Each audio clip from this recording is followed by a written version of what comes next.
Jina ni Jakager kutoka Siaya Kababa, Game Constituency. Mr. Speaker, na leo sitaki kudiscuss Gachagua when we have a crisis. Kama watoto wamekufa kule Gilgil, I don't want to discuss about Gachagua because it's so painful. Najaribu kujieka kwa hiyo kiatu ya wale wazazi ambao wamepoteza watoto wao kule Gilgil. And Mr. Speaker, I'll request you within my 4 minutes to observe a moment of silence for the young souls that we lost pale Gilgil. Tafadhali, kwa heshima.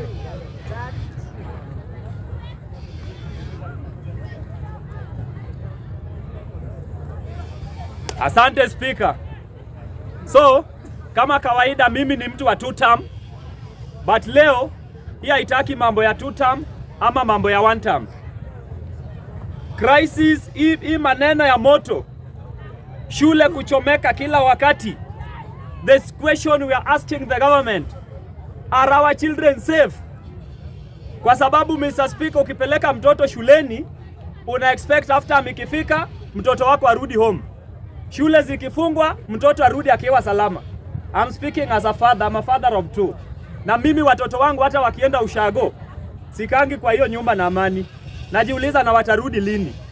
Just imagine sasa wewe unangojea mtoto wako arudi, alafu mtoto unapigiwa simu naambiwa mtoto amechomeka. Na wale the Ministry of Education wakati Hillside and Russia ilichomeka, walisema wanaenda kufunga shule around 348 schools ambao wana hizo facilities za boarding, na wakapeana onyo na wakapeana instructions how a dormitory should be constructed. Wakapeana hizo instructions na wakasema hizo shule zifungwe. Up until now nashindwa kwa nini hiyo shule huko utumishi haikuwa imefungwa. And you saw the videos, you saw the pictures. Kwa zile dirisha, hizo sio dirisha za dormitory. Na tunaambiwa tena pale kwa ile shule kulikuwa na exit door emergency exit ambayo ilikuwa imefungwa. If it is an emergency na inafungwa, hiyo ni emergency ya wapi?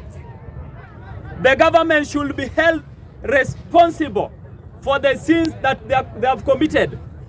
Mr. Speaker, Parliament badala ya kusema mambo ya 1 term ama mambo ya linda mwananchi, Migos Yogamba should be called to Parliament to answer questions. Atuambie ni mbinu gani anaenda kutumia ku make sure watoto wetu wako safe kule shuleni.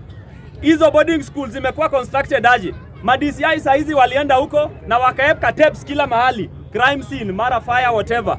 Na kama ni mambo ya kushika kidero, they are so fast on that na wanamshika within a twinkle of an eye. Alafu wanatuambia watoto 8 wameshikwa. Before tufike kwa kushika hao watoto, tuambie ni nini mlifanya kuzuia janga hilo. Mr. Speaker, it is so sad and we are sending a warning to the government. Mimi kama Jakager, mtu wa 2 term, nimehuzunika sana. And Mr. President William Ruto, we love you because you react so quick. Tunakuomba kwa hii maneno kama unatusikiza, because bunge la mwananchi, shut up.